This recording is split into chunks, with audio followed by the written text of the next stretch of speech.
Menunggu 16 hari lagi tentunya akan lama bagi Mbak Sri yang memiliki dendam kesumat. Maka dia sudah memulai mengirimkan teror pada Wulan. Mulai malam hari ini, Mbak Sri malam ini sudah menyiapkan kiriman yang pertama, yaitu gagak rimang.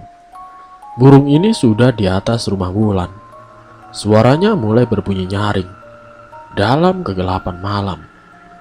Wulan yang sudah berbaring di kamar juga mendengar jelas suara gagak rimang, yang mitosnya adalah akan ada orang yang akan meninggal jika ada gagak rimang hinggap di atas rumahnya. Burung itu berbunyi terus sampai pagi tiba, membuat Wulan sama sekali tidak bisa tertidur. Di malam kedua semakin terasa mistisnya. Kali ini pintu rumah Wulan diketuk oleh orang, entah orang atau apa, karena setiap dia mengeceknya, tidak ada siapapun di depan rumahnya. Ketukan itu berulang kali, bahkan sampai saat dini hari, masih sering mengetuk-ngetuk. Wulan hanya berani bersembunyi di dalam selimutnya, memejamkan matanya tanpa bisa tidur. Dan di malam ketiga, teror tidak hanya suara. Kali ini Mbak Sri mengirimkan banaspati, api yang menyala terbang untuk mengelilingi rumah Wulan. Wulan yang melihat api tersebut bergidik dan segera masuk ke dalam rumahnya. Sudah 3 hari ini, Wulan tidak bisa tidur di malam harinya. Dia hanya bisa menggantinya dengan tidur di siang hari. Itu pun tidak bisa lama, karena dia juga harus mengerjakan pekerjaan rumah tangganya, keluar berbelanja, dan lain sebagainya. Malam ini Wulan sudah mulai bersiap, menunggu apalagi yang akan datang. Sampai tengah malam tidak ada apapun. Sampai saat jam menunjukkan angka 12 malam, mulailah terdengar tangis sesenggukan. Kali ini suaranya sangat jelas sekali. Wulan yakin suaranya dari dalam rumah. Dia mulai mencari sumber suara itu. Semua lampu rumah dinyalakan, membantu dia untuk mengusir sedikit rasa takutnya. Sayup-sayup terdengar suara itu, berasal dari arah kamar mandi. Dibukanya pintu kamar mandi sedikit demi sedikit. Mulai tampak sedikit kain warna putih di dasar lantai. Hanya sekilas dia melihat wajah hitam dengan uraian rambut panjang yang menjuntai, disertai tatapan mata tajam menusuk. Wulan langsung berteriak, berlari ke kamarnya, dan menguncinya dari dalam. Segera bersembunyi di dalam selimut. Dia masih bisa mendengarkan tangisan itu, walaupun telah ditutup rapat telinga dengan kedua tangannya. Kini 2 minggu sudah, Wulan tidak bisa tidur nyenyak. Makan pun tidak enak. Mau keluar juga takut. Mentalnya remuk redam dengan teror yang entah dari mana dia tidak tahu. Kuntilanak, banaspati, pocong yang menggantung di pojok atas ruangan, genderuwo yang berdiri di depan jendela, dan setan-setan lainnya silih berganti berdatangan. Rumahnya tidak terurus, karena Wulan lebih memilih senantiasa bersembunyi di dalam kamar. Badannya mulai kurus, tatapannya sayu dan kosong. Ingin dia mengabari suaminya, tetapi apalah daya, suaminya hanya bisa mengirim pesan kabar sebulan sekali saat berbelanja di pasar kota. Tibalah malam ini, di hari yang telah ditunggu oleh Mbak Sri. Sesaji di ruangannya tampak lebih banyak. Ya, karena dia akan mengundang semuanya malam ini untuk datang ke rumah Wulan. Mbak Sri sudah memastikan bahwa Wulan sudah dalam kondisi depresi, dan bahkan bertepatan dengan saat datang bulan. Kondisi di mana Wulan tidak bisa bersuci, sholat dan mengaji. Hal ini pas tepat di hari naas Taliwangke. Maka dipanggillah semua sekutu jahatnya untuk segera menuju ke rumah Wulan. Bau busuk menyeruak di rumah Wulan, bahkan sampai Wulan menutup hidungnya. Suara-suara barang rumah yang berbunyi, bergeser, gelas-gelas berdenting, radio menyala dan mati. Pertanda mereka semua sudah datang di rumah Wulan. Wulan yang bersembunyi di balik selimut, ketakutan setengah mati. Badannya menggigil keras, gigi gemerutuk beradu dan keringat bercucuran. Dia menangis, bahkan sampai sudah tidak keluar air mata, karena setiap malam menangis. Puncak dari teror ini sudah dimulai. Guna-guna yang dikirim melalui genderuwo dan masuk ke rahim Wulan mulai terasa. Perutnya terasa sangat sakit. Wulan mengerang memegang perutnya, mulai menjerit, bahkan sampai berguling-guling di atas kasurnya. Jeritanya tidak akan terdengar siapapun, karena rumahnya yang jauh dari tetangga. Selimutnya sudah terlepas entah kemana. Dia melihat kasurnya telah dikelilingi setan-setan, bahkan sampai sesak kamar ini, karena mereka berjubelan. Wulan hanya bisa memegang perutnya, sampai akhirnya sakitnya mereda sendiri. Namun dengan meredanya sakit itu, ternyata adalah pertanda raganya sudah dikuasai oleh guna-guna dari Basri. Badan Wulan mulai bergerak dengan sendirinya. Dia berdiri di atas kasur, di tengah setan-setan yang telah mengelilinginya. Matanya terbelalak, bibirnya meracau. Jelas bahwa bukan jiwa Wulan yang berada di dalam tubuh ini. Dia mulai berjalan perlahan turun dari kasur, membuka pintu dan menuju ke dapur. Sekutu setan mengikutinya di belakang tubuh Wulan yang berjalan dengan gontai. Tangan kecil Wulan meraih sebuah tali yang tidak begitu besar, dari bawah meja cuci piring. Berjalan kembali Wulan ke ruang tengah dengan gerakan kibasan tangannya. Meja tersebut bergeser ke tengah ruangan. Kibasan tangan selanjutnya menerbangkan kursi untuk berada di atas meja. Selanjutnya dengan sekali hentakan, dia sudah berada di atas kursi tersebut. Tali dalam genggamannya mulai terikat di kayu penyangga atap rumahnya. Simpul tali dibuatnya menjadi sebuah lubang yang cukup kepalanya untuk masuk. Setan-setan mulai berteriak, gaduh, tertawa.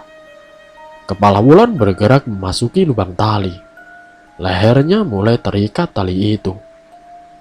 Antara sadar dan tidak, dia berjuang menolaknya. Namun tidak ada kuasa yang bisa dia lakukan. Badannya bergerak sendiri, tanpa bisa dia kontrol. Menangislah si Wulan. Apakah sudah tiba waktuku untuk mati? Bagaimana Wulan? Rasakan balas dendamku. Tidak usah banyak tingkah. Aku bisa melakukan apapun pada dirimu. Aku hancur karena dirimu. Sekarang gantian kamu akan merasakan mati. Aku akan membuatmu mati. Teriakan Basri menggema di seluruh ruangan, walaupun dia tidak ada di sini. Suara Basri adalah yang terakhir Wulan dengar. Karena setelah itu, kursi tempat pijakannya terjatuh. Lehernya langsung tercekik. Wulan tidak bisa bernafas, hanya bisa menangis. Tangannya meronta tanpa ada tenaga. Setan-setan yang mengelilinginya tertawa, menyambut kedatangan Wulan ke alam gaib. Matilah Wulan dalam keadaan tergantung di tengah rumahnya. 13 hari berlalu, mayat Wulan ditemukan oleh warga. Berawal dari Pak Budi, yang mencari ayamnya yang tidak pulang semalaman. Dia mencari di area sekeliling rumahnya sampai mendekati jalan buntu yang terdapat rumah Wulan. Bau busuk tercium di hidungnya. Yakin baunya berasal dari rumah Wulan, dia mengetuk pintu rumahnya. Tidak ada yang menjawab salamnya. Pintu juga terkunci. Pak Budi melaporkan hal mencurigakan itu kepada Pak RT, yang kemudian juga diteruskan pada polisi Babinsa. Atas kesepakatan warga, pintu pun didobrak.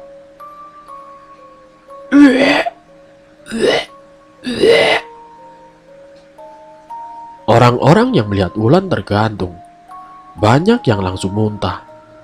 Bahkan Bu Jiem, istri Pak Budi, pingsan melihatnya. Jasad yang tergantung itu sudah membusuk. Darah dan nanah menetes di lantai. Belatung sudah menggerogoti tubuh Wulan. Tubuh berwarna biru keunguan. Suasana menjadi gaduh dan penuh dengan pembicaraan. Kenapa Wulan sampai gantung diri? Kini tim forensik diterjunkan ke lokasi, menurunkan mayatnya, dan membawa ke rumah sakit Bayangkara untuk diotopsi. Tim reskrim juga diturunkan untuk olah TKP, mencari motif dan kemungkinan barang hilang. Arif, suaminya, juga baru bisa dihubungi sehari kemudian, karena harus ada yang menyusul dari kota ke area perkebunan sawit untuk menyampaikan istrinya meninggal gantung diri. Sesampainya di rumah sakit, Arif menandatangani surat visum et repertum sebagai persetujuan untuk otopsi Wulan. Arif pun diperiksa tim penyelidik, tapi Arif tidak tahu apa penyebab istrinya nekat gantung diri. Dia juga berkomunikasi hanya awal bulan ini karena keterbatasan jaringan telekomunikasi. Para tetangga terdekat seperti Pak Budi, Mbak Sri dan tetangga yang berinteraksi dengan Wulan juga diperiksa. Semua mengatakan Wulan terakhir terlihat 2 minggu yang lalu saat keluar berbelanja di warung sayur terdekat. Karena rumahnya paling pojok, maka tetangga juga tidak sering berinteraksi dengan Wulan. Hasil penggeledahan polisi juga tidak menemukan ada barang yang hilang. Uang dan rekening jenazah juga masih utuh. Rumah terkunci dari dalam, semakin memperkecil kemungkinan kalau ada orang lain yang menyeting Wulan untuk tampak bunuh diri. Hasil otopsi menyimpulkan Wulan sudah meninggal 2 minggu kemarin, dan penyebab kematiannya adalah kehabisan nafas karena saluran pernafasan tertutup. Namun yang menjadi aneh adalah tidak adanya surat wasiat, karena biasanya orang yang mengakhiri dengan gantung diri akan meninggalkan pesan tertentu. Layaknya ini adalah bunuh diri yang tiba-tiba terjadi. Kini hasil penelusuran 2 minggu, polisi akhirnya menyatakan kasus ditutup karena bunuh diri. Suami Wulan, si Arif, akhirnya memilih menjual murah rumah itu dan dibeli orang Bandung yang ingin menjadikan rumah kontrakan. Sedangkan Arif kembali ke Kalimantan untuk meneruskan bekerja di perkebunan sawit. Mataku terbuka sedikit demi sedikit. Aku terbangun dari mimpi itu. Dalam posisi terlentang di tengah ruangan. Entah apa yang terjadi di dunia nyata, karena aku tadi malam merebahkan diri di kamar. Kini terbangun di tengah ruangan. Dari mimpi yang Wulan berikan itu, aku tahu apa penyebab Wulan gantung diri. Tidak lain adalah karena Mbak Sri yang bersekutu dengan jin dan iblis. Tidak habis pikir, orang yang biasa kutemui dengan tampak biasa saja, ternyata adalah pembunuh yang keji, menumbalkan suaminya, dan juga membunuh orang yang membuat warungnya menjadi bangkrut. Lebih keji lagi adalah Mbak Sri menggunakan sekutu jin, iblis, setan, atau apalah namanya, yang membuat dia tidak akan dicurigai siapapun. Kulirik jam dinding, ternyata waktu sudah siang. Angka menunjukkan pukul 10. Aku terlambat masuk kerja, yang tidak masuk akal jika berangkat jam 10. Ku ambil HP di kamar, ku buka WhatsAppku, dan aku mengetuk izin tidak berangkat karena aku sakit. Walaupun tidak sakit benar, tetapi memang kepala ini cukup terasa pusing saat bangun tadi. Entah karena terlalu lama tidur, atau karena mimpi itu memang terasa sangat nyata. Namun walaupun begitu, aku tidak serta-merta mempercayai mimpi ini. Sembari menyeduh teh hangat, aku berpikir bagaimana caranya untuk membongkar kejahatan yang telah dilakukan oleh Mbak Sri. Kalau lapor polisi, mereka tidak akan percaya tentunya. Tentunya mereka tidak akan percaya. Sampai tehnya habis, tidak ada ide yang muncul di otakku.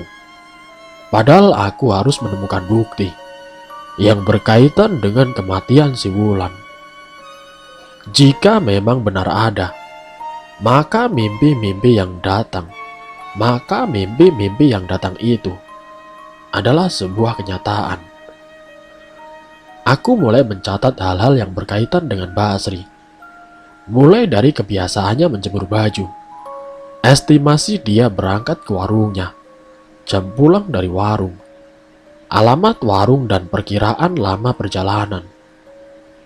Dari mimpi yang Wulan berikan, ku coba membuat denah rumah Mbak Sri yang besar.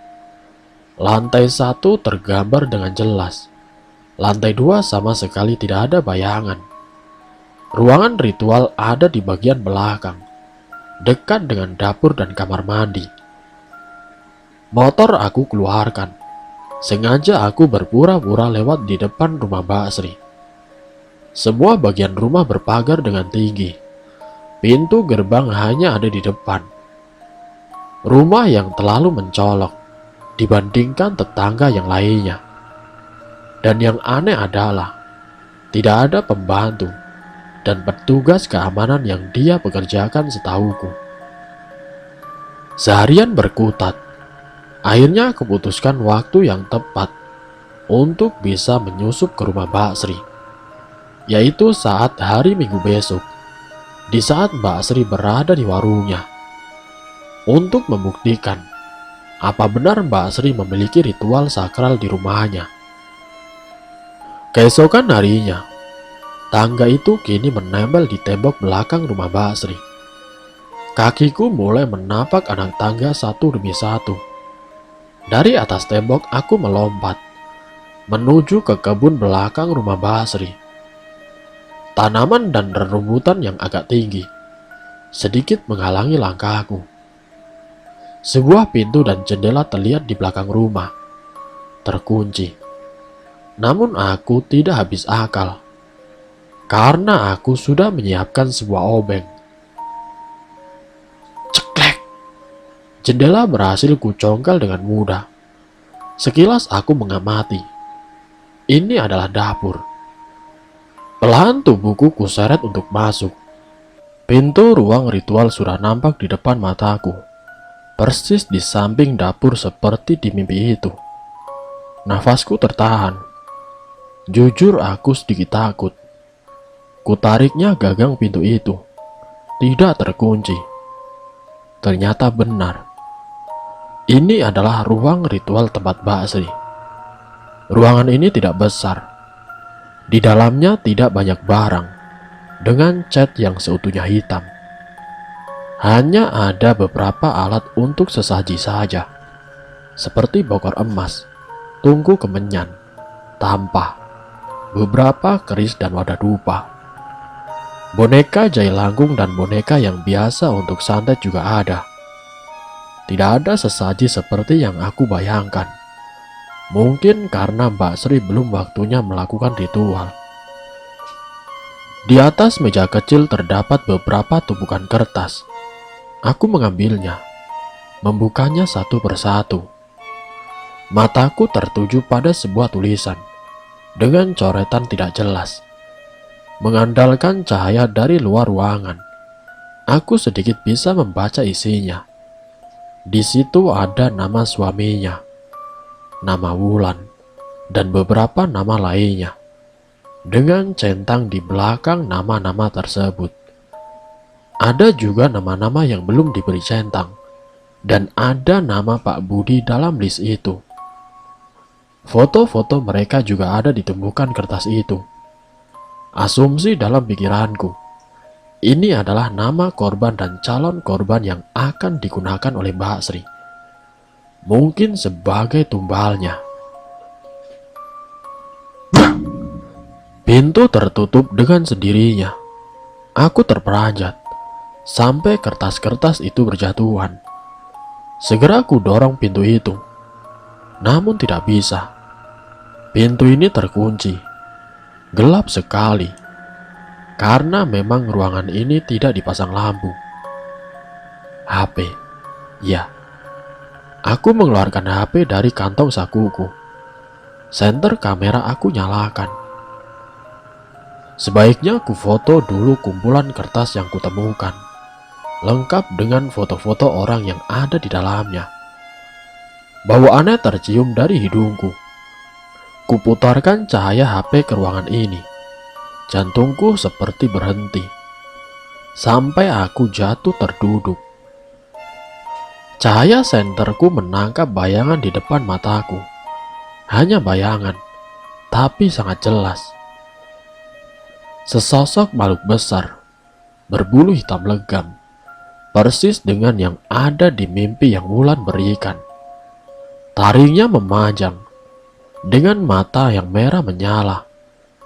Kuku-kuku yang sangat panjang, bahkan lebih panjang dari jari tangan dan kakinya. Ku coba merapal doa sebisanya, namun baru beberapa ayat ku baca. Dengan kekuatan mistis, gendruwo itu mengangkat dan membanting tubuh kecilku. Diangkat dan dibenturkan ke lantai dan tembok. Hilanglah kesadaranku. Aku merasakan darah juga mengucur melalui kepala dan mulut ini. Semua terasa gelap. Bangunlah, kamu harus bangun. Wulan datang melalui mimpiku.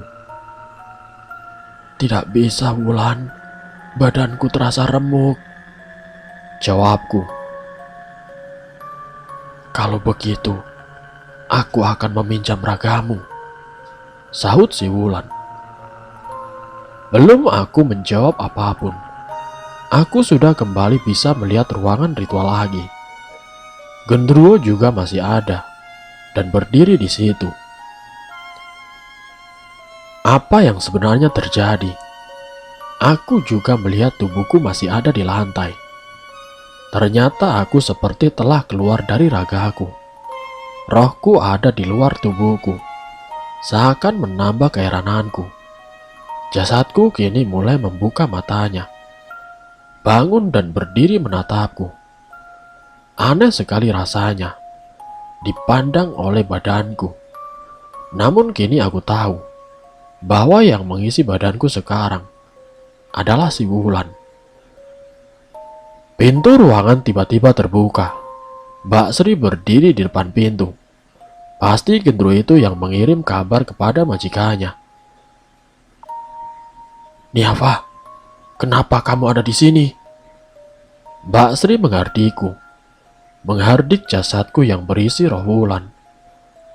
Ternyata Mbak Sri tidak melihat rohku yang keluar dari tubuhku.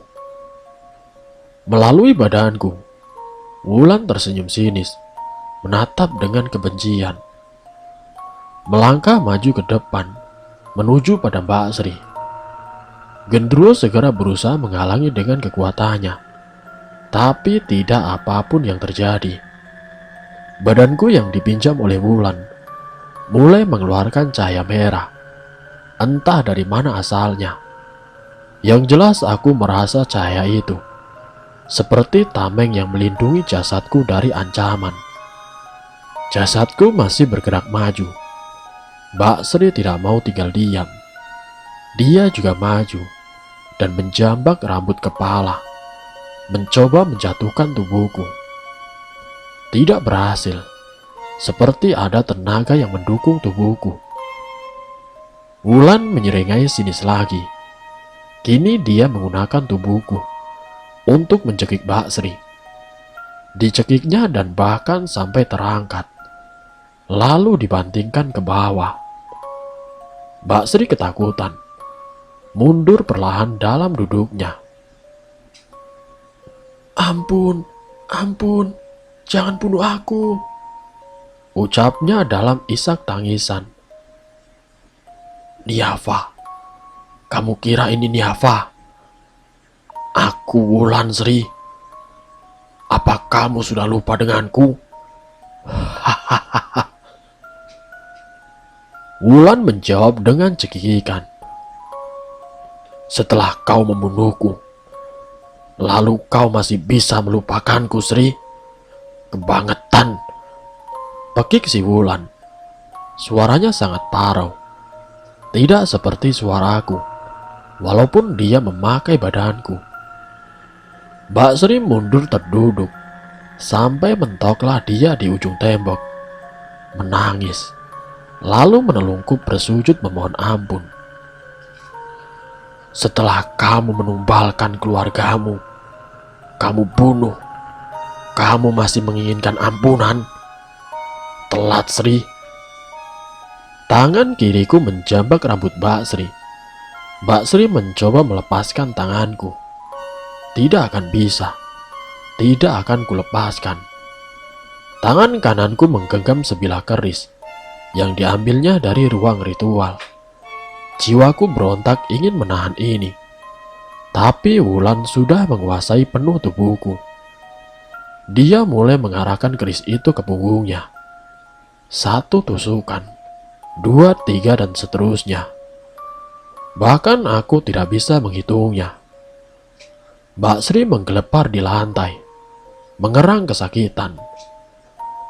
Tubuhku dibawa Wulan ke dapur, mengambil korek dan pisau, dan masuk kembali ke ruangan. Dinyalakan tungku yang biasa untuk membakar kemenyan. Asap mengepul memenuhi ruangan. Diangkatlah kepala Mbak Sri dan ditaruhlah di atas bara tungku. Dia berteriak sebisanya, tapi sudah tanpa daya. Pisau itu mulai ditaruh di atas leher Mbak Sri. Sekali gerakan pisau itu bergerak ke bawah. Darah keluar dari kerongkongan Mbak Sri, menetes ke tungku kemenyan, mengucur dengan deras, menguap terkena bara api. Asap semakin pekat di ruangan sempit ini. Badan Mbak Sri mengejang. Tanda otak dan jantung tidak mendapatkan cukup darah. Kini bau darah pun mengundang setan-setan. Mereka bergembira karena akan menyambut anggota keluarga baru. Anggota keluarga yang bahkan menjadi tuan mereka selama beberapa selang waktu. Setan-setan itu datang dan menyesaki ruangan, tertawa memekik, mendampingi pisau yang terus naik dan turun. Mataku mulai terbuka. Asap ruang ritual menyesakkan pernafasanku. Ku coba untuk berdiri, tapi tanganku masih seperti memegang sesuatu. Tangan kananku memegang pisau penuh darah, dan tangan kiriku mencengkeram rambut. Rambut dengan kepala Mbak Sri yang telah terpisah dari badannya. Makanan sarapanku tadi langsung keluar melalui mulutku. Perutku langsung mual melihat kepala buntung itu. Kulemparkan secara refleks. Mataku berkunang-kunang. dan isi perutku juga ingin keluar lagi. Aku mencoba berdiri, tapi kaki kiriku tidak bisa kugerakkan. Dengan ngesot ku tarik tubuhku untuk keluar dari rumah besar ini. Gagang pintu rumah sudah kuraih. Ku coba meminta tolong, tapi tidak ada yang mendengar. Ku seret lagi tubuhku keluar dari gerbang rumah, menuju rumah Pak Budi yang terdekat. Namun apa daya, tubuhku seakan sudah habis. Bahkan untuk membuka mata pun, aku tidak bisa. Pak Budi berlari keluar dari rumahnya saat dia melihatku tergeletak di pinggir jalan gang. "Ada apa ini, Mbak?" tanya Pak Budi yang tampak terkejut, ketakutan dan kebingungan. Aku tidak bisa menjawab. Lidahku keluh dan sudah tidak berdaya. Pak Budi masuk ke rumah, memanggil istrinya, memapah tubuhku ke dalam rumah untuk dibaringkan di ruang tamu. Segelas air putih dari Bu Jiem. Aku meneguknya langsung habis, tapi tidak menambah daya apapun padaku. Dia juga membawakan handuk basah untuk menyeka darah di wajahku. Pak Budi lalu berlari keluar lagi. Di luar Pak Budi tampak panik, menelpon Pak RT. "Sekarang Pak RT, aku tidak tahu apa yang terjadi. Yang jelas Mbak Niafa di rumahku, dan Mbak Sri mati di rumahnya," ujar Pak Budi dengan nada agak berteriak panik. "Iya, baik. Aku akan segera ke sana. Aku akan menelpon Pak Babin sekalian," saut Pak RT melalui telepon. Singkat ceritanya, polisi datang ke rumah Mbak Sri. Polisi melakukan olah TKP dan membawa mayat Mbak Sri. Aku juga dibawa dengan mobil ambulan berbeda menuju Rumah Sakit Bayangkara Yogyakarta. Suasana ruang IGD tidak begitu ramai. Pasien hanya ada aku dan beberapa polisi yang menjagaku. Sebuah borgol mengikat tanganku, tepat di ranjang besi ini. Selang infus juga terpasang di lengan kiriku. Kulirik jam menunjukkan pukul 6 sore. Kesadaranku sudah pulih seutuhnya, walaupun badan ini masih belum bisa aku gerakkan dengan baik. Ditambah lagi kaki kiriku masih sakit. Semoga tidak patah tulang. Seorang polisi wanita masuk ke ruang IGD, menutup tirainya, sehingga tinggal kita berdua yang ada di bilik kecil ini. Terkembang senyum dari wajahnya, yang mungkin sudah berumur sekitar 40 tahun lebih. "Perkenalkan, nama saya Widya, Kapolsek Banguntapan." Dengan Mbak siapa saya berbicara?" Sapanya lembut sembari memegang tangan kananku. "Saya Niafa, Bu." "Oke, baik. Mbak Niafa ya. Sementara istirahat dulu. Maaf ya, kami harus menahan Anda dahulu karena korban yang berada di rumah meninggal terbunuh.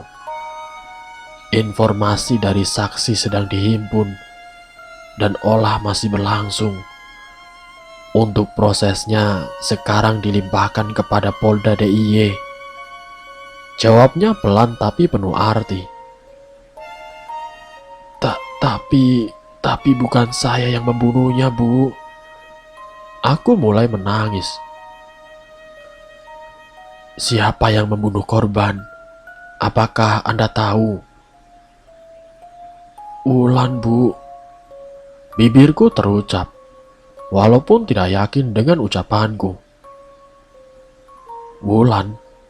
Apakah dia rekan Anda? Anda juga melihat Wulan yang membunuh?" Bu Widya mencoba mencari kejelasan. Bukan Bu. Dia masuk ke dalam tubuhku dan lalu membunuh Mbak Sri. Bu Widya mengerutkan dahinya, mencoba berpikir dan menalar ucapanku. Keluar senyum dari bibirnya. Mungkin sebaiknya Anda perlu istirahat dulu. Kami akan mencoba menyelidiki apapun hal yang ada, mengambil bukti dan informasi dari saksi. Sampaikan fakta yang ada kepada penyidik dari Polda DIY nantinya, dengan jujur apa adanya. Terima kasih sudah mau bekerja sama. Semoga Anda lekas sembuh. Bu Kapolsek keluar dari ruangan IGD. Di depan pintu dia menuju kepada dua orang bawahannya. Bagaimana, Dan? Tanya salah satunya. Saya kira bukan 340, lebih ke 338 saja. Di TKP ada obeng untuk mencongkel jendela, sedangkan pisau sudah ada di dapur rumah korban. Saya juga belum yakin dia yang menggorok korban. Badan tersangka kecil, pisau juga kecil. Untuk memisahkan kepala dengan badan, perlu kekuatan besar dan pisau yang cukup besar juga. Dia menyebut nama Wulan, tapi sepenangkapanku, dia sebut nama itu yang merasuki tubuhnya. Biarkan penyidik Polda yang bekerja. Kita sudah bekerja sesuai porsinya. Ayo, antarkan saya kembali ke kantor. Siap, Dan, jawab mereka berdua, sembari mengiring ke mobil yang sudah terparkir di depan IGD. Ruangan ini tidak begitu besar, mungkin sekitar 4x4, dengan kaca besar di seberang pintu masuk. Jika seperti di film-film, dari balik kaca itu bisa melihat ke dalam. Lampu gantung berada di tengah, menyinari ruangan. Aku duduk menghadap meja. Lalu masuklah dua orang polisi dengan laptop dan juga berkas-berkas. Satu orang memperkenalkan dirinya dengan nama Ibtu Beni dan Polwan dengan nama Ibdarita. Keduanya tampak ramah, tidak seperti gambaran polisi saat sedang konfrontasi dengan tersangka. Berkas dan laptop juga ada di meja ini. Aku juga menyadari posisiku tentu saja tersangka dengan dugaan yang sangat kuat. Ibtu Beni menanyakan kondisiku. Apakah siap untuk diperiksa? Tentunya aku menjawab siap. Dia lalu menawarkan, apakah memerlukan pendamping pengacara untuk pemeriksaan ini? Aku menjawab tidak. Ibdarita lalu menyodorkan 3 selembar kertas dengan gambar ruangan ritual, jendela yang tercongkel, dan mayat Mbak Sri yang terpisah dengan kepalanya. Apakah Anda memasuki rumah korban pada hari Minggu siang? Melalui apa masuknya? Pertanyaan pertama dari Ibdarita. Iya, Bu, saya masuk lewat jendela, jawabku dengan jujur. Apa motif Anda memasuki rumah orang lain tanpa izin? Tanyanya lebih lanjut. Saya ingin membuktikan, Bu, apakah benar ada ruangan ritual penglaris dan tumbal, jawabku dengan percaya diri. Ibtu Beni dan Ibdarita saling berpandangan. Untuk apa kamu menyelidiki semua itu? Karena dia menggunakan jin dan setan untuk menumbalkan suaminya dan juga membunuh tetangganya, yaitu si Wulan. Wulan adalah pemilik pertama rumah yang saya kontrak. Dia dibunuh dengan cara dibuat gantung diri. Ibdarita mencoba menerima pernyataanku, walaupun ekspresinya menunjukkan ketidakpercayaan. Ibtu Beni pun mengetik apa yang aku ucapkan di laptopnya. Baik, tim olah TKP juga menemukan beberapa perangkat untuk ritual. Apakah bisa Anda ceritakan lebih detail apa yang Anda maksud? Aku pun menceritakan apa yang aku mimpikan, apa yang telah aku rasakan, dan semua detail yang telah berlalu. Ibtu Beni pun juga langsung meminta anggota lain di luar ruangan untuk mencocokkan informasi. Cerita gantung diri di area kewenangan Polsek Banguntapan 2 tahun terakhir ini. Apakah ada orang lain yang membantu Anda? Tidak, Pak, Bu. Saya sendirian atas mimpi dari Wulan. Dari cerita Anda datang dan dipergoki oleh korban. Lalu Anda membunuhnya. Tidak, Pak. Saya sudah pingsan karena makhluk yang dipelihara dia. Bukan saya yang membunuh. Wulan mengambil alih tubuhku dan lalu menggorok leher Mbak Sri. Jadi, Anda dalam keadaan tidak sadar, tapi membunuh korban. Tubuh saya pingsan, Pak, Bu, dan saya melihat tubuh saya dirasuki Wulan hingga dipakai untuk membunuh Mbak Sri. Apakah Anda memiliki dendam pada korban? Tidak, sama sekali tidak. Saya kesana hanya ingin membuktikan mimpi saya, lalu keluar rumah. Itu saja. Apakah Anda tahu bahwa kepala korban sampai terputus? Tahu, Pak. Bahkan masih saya ingat. Jika memang ada orang lain dalam kejadian ini, silakan jujur saja. Kami meragukan jika Anda membunuh seorang diri dengan pisau kecil itu. Tenaga Anda juga tidak seberapa, tapi sampai putus kepalanya. Tidak ada orang lain, Pak. Sumpah, tubuh saya digunakan Wulan untuk membunuh Mbak Sri. Aku masih tetap teguh dengan apa yang aku alami. Baik, jika memang ingin tetap bersikukuh. Sementara untuk penyidikan yang pertama, kami akhiri. Kemungkinan akan ada pemeriksaan lainnya. Terima kasih atas kerjasamanya. Kedua polisi itu keluar. Di luar mereka sudah ditunggu Kasat Reskrim Polda DIY. Dari laporan kedua penyidik, Kasat Reskrim segera menelpon tim pemeriksa medis kejiwaan dari Rumah Sakit Bayangkara. Tim ini beranggotakan seorang dokter spesialis kesehatan jiwa, seorang psikolog klinis, dan seorang tenaga kesehatan lainnya. Dia ingin kasus ini segera selesai dengan jelas dan adil. Apalagi berita mayat terpenggal ini sudah menjadi trending topik di Yogyakarta. Sayangnya tersangka masih kuat dengan jawabannya. Penyidik juga meyakini kejujuran dari jawaban Niafa, walaupun dalam keadaan nyata, di luar logika.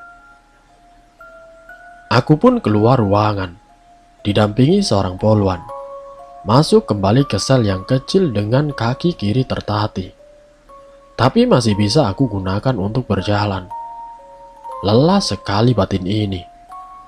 Walaupun ragaku sudah mulai kurasa membaik karena obat dari rumah sakit.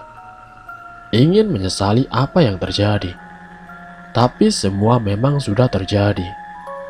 Ingin aku menangis. Tapi bahkan sudah tidak keluar air mata lagi. Kurebahkan tubuhku setelah masuk sel, mencoba untuk beristirahat malam ini. Teringat kemarin saat ibuku di Semarang. Sudah kukabari apa yang terjadi. Dia menangis sejadi-jadinya di telepon.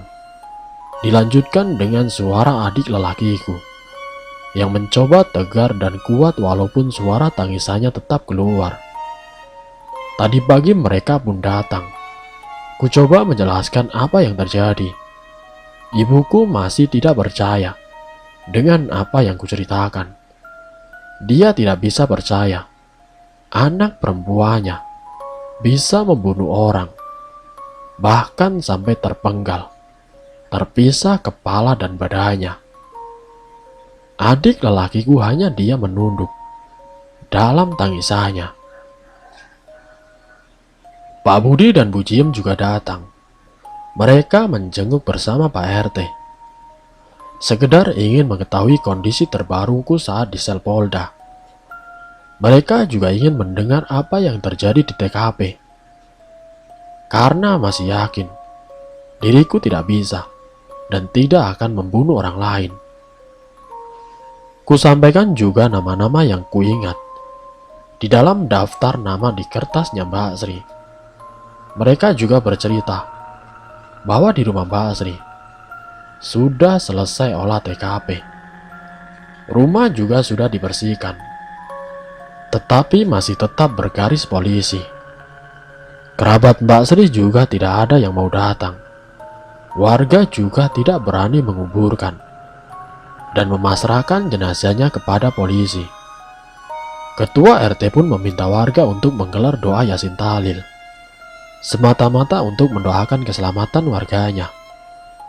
Mau mendoakan korban juga rasanya aneh, karena di rumah Mbak Sri perlengkapan ritual dan sesaji menjadikan orang berpikir dua kali untuk mendoakan Mbak Sri. Malam ini di sel lebih dingin dari biasanya. Sel yang aku huni sendiri membuat suasana sangat sepi. Entah sadar atau mimpi, Wulan sudah ada di depanku.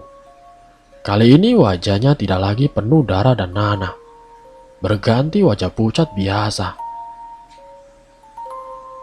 "Niafa, terima kasih," ujar si Wulan. "Apakah kamu sudah puas, Wulan?" tanyaku padanya. "Sudah. Sri sudah menanggung akibat yang harus dia terima. Tetapi dirimu sekarang malah di penjara," sesal si Wulan. "Ya, mau bagaimana lagi, Wulan? Dirimu merasuki tubuhku. Aku tahu dirimu dendam pada Sri, tapi bukan seperti ini keinginanku. Sekarang kalau sudah terkabul keinginanmu, sebaiknya kamu kembali ke alam yang semestinya." "Tidak bisa, Fa. Walaupun Sri telah mati, tapi aku merasa Sri masih bergentayangan di dunia ini. Sepertinya dia memiliki hutang tumbal pada lelembut yang membuat perjanjian dengannya." "Hutang tumbal?" "Iya. Masih ada tanggungan tumbal yang harus Sri setorkan kepada lelembutnya. Tetapi dia sudah terlanjur mati lebih dahulu. Maka dari itu, dirinya atau lelembutnya yang telah membuat perjanjian akan menyelesaikan nama-nama yang sudah dijanjikan pada lelembut itu." "Walah, aku kira ini sudah berakhir. Ternyata masih ada masalah di belakangnya. Tinggal kita jalani saja, Wulan. Aku akan membantumu, Fa, sebisaku." Wulan lalu pergi, meninggalkanku untuk tidur sendiri malam ini. Dah! Suara itu sudah beberapa kali terdengar, seperti benda yang membentur pintu rumahnya. Pak Budi melihat jam sudah menunjukkan angka 2 menjelang dini hari. Bu Jiem, istrinya, masih tertidur dengan pulas. Bahkan digoyang-goyang untuk dibangunkan. Tidak ada respon sama sekali.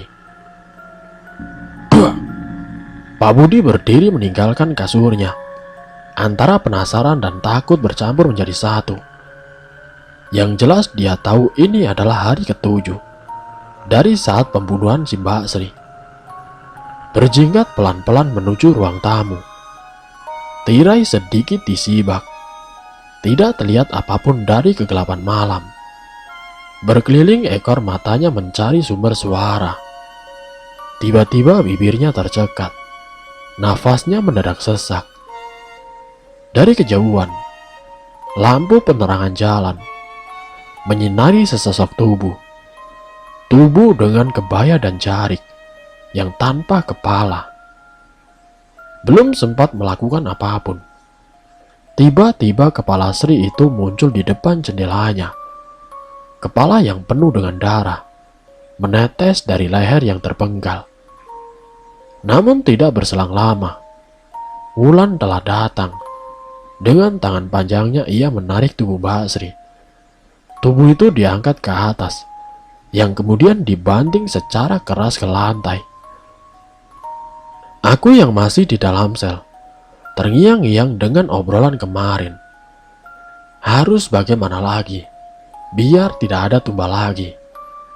Apa aku bilang kepada Pak RT dan juga Pak Budi? Ya, aku harus bercerita tentang apa yang semuanya terjadi, dan juga tentang tumbal itu. Tepat pukul 2 siang, orang yang aku harapkan akhirnya datang juga.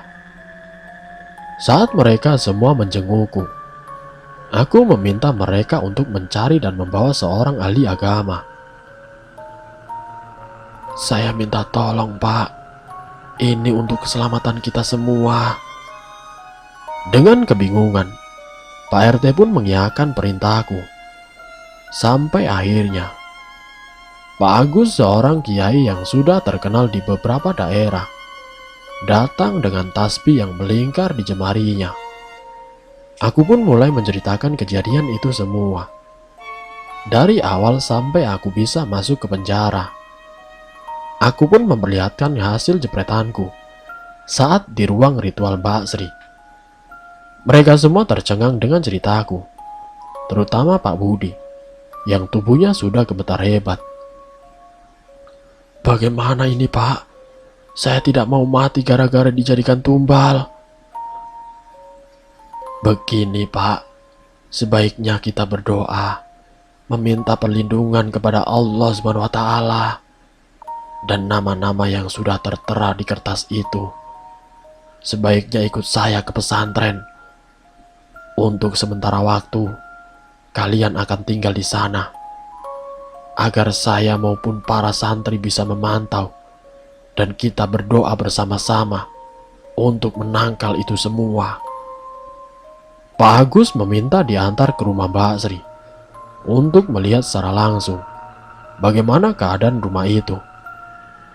Dan benar, rumah itu sekarang sudah dijadikan sarang lelembut peliharaan Mbak Sri.